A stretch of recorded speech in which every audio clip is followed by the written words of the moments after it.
But another one is one that a lot of Christians are not familiar with at all, and it's found in John chapter 12.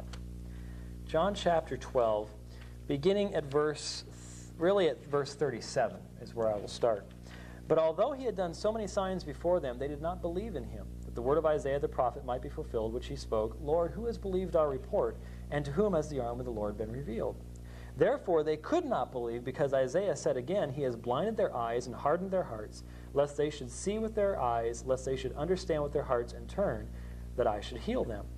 These things Isaiah said when he saw his glory and spoke of him.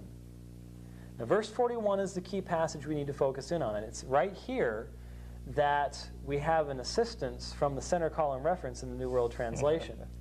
Because here you have basically, and again, this is where you want to establish with the Jehovah's Witness that you're not just throwing verses at them. John chapter 12, beginning here, this is the summary of Jesus' public ministry. Beginning at John chapter 13, Jesus is going to be speaking with his apostles in private in 13, 14, 15, 16, and 17 before his betrayal. This is really the wrapping up of the public ministry as reported by the Gospel of John. And in this process, we have quotations from the Old Testament to sort of summarize the disbelief, the unbelief of the Jews. And in verse 40, you have a citation from Isaiah chapter 6, verse 10. Now, what is Isaiah 6? Isaiah 6 is one of the most beautiful passages of the Bible, in my opinion. And when I first had an opportunity to preach in the church that I joined about 5 or 6 years ago or so now, this was Isaiah 6 is what I preached from, because I couldn't think of a more fantastic passage of Scripture to stand behind that pulpit and minister to God's people. Isaiah 6 is Isaiah's temple vision of the Lord, of Jehovah God. And there's just tremendous truths to be found in Isaiah chapter 6. But this is where it's being taken from. And verse 40 is from Isaiah's temple vision. Verse 41 says, these things Isaiah said when he saw his glory, and he spoke about him. The only him in the context is Jesus. Look at verse 42. Nevertheless, even among the rulers, many believed in him, but because the Pharisees, they did not confess him, lest they should be put out of the synagogue. Obviously, the him all the way through here is Jesus Christ.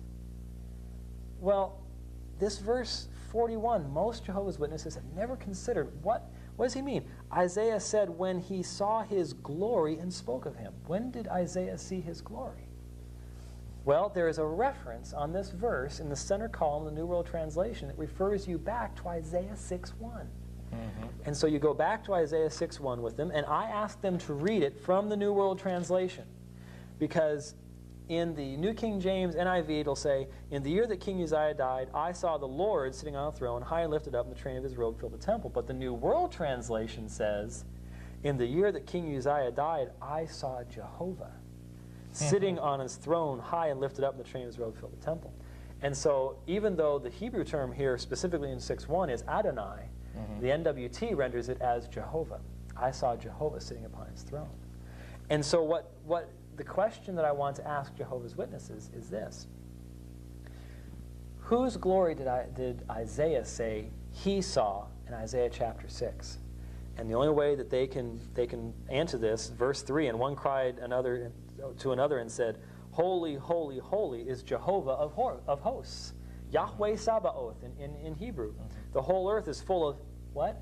His glory. So whose glory?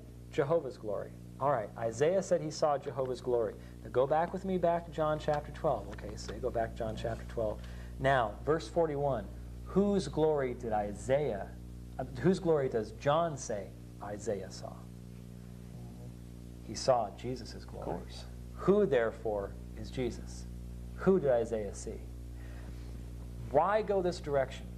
Because the Jehovah's Witness has almost never, I cannot think of a single Jehovah's Witness with whom I have ever spoken that had already seen this.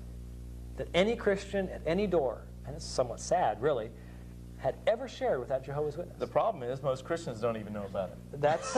I think that's why we're here, isn't it? I think that's what we're doing here. You're exactly right. Most Christians, this is one of those dry things called theology. It's that systematic theology. Shame. And it's supposed to not be relevant to your Christian life. Now, who the majesty of Jesus Christ can be relevant to your Christian life, I can't begin to understand. Theology is just a feeling in your heart, that warm, fuzzy feeling? Yeah. Let's not start preaching about that. We'll be at it forever.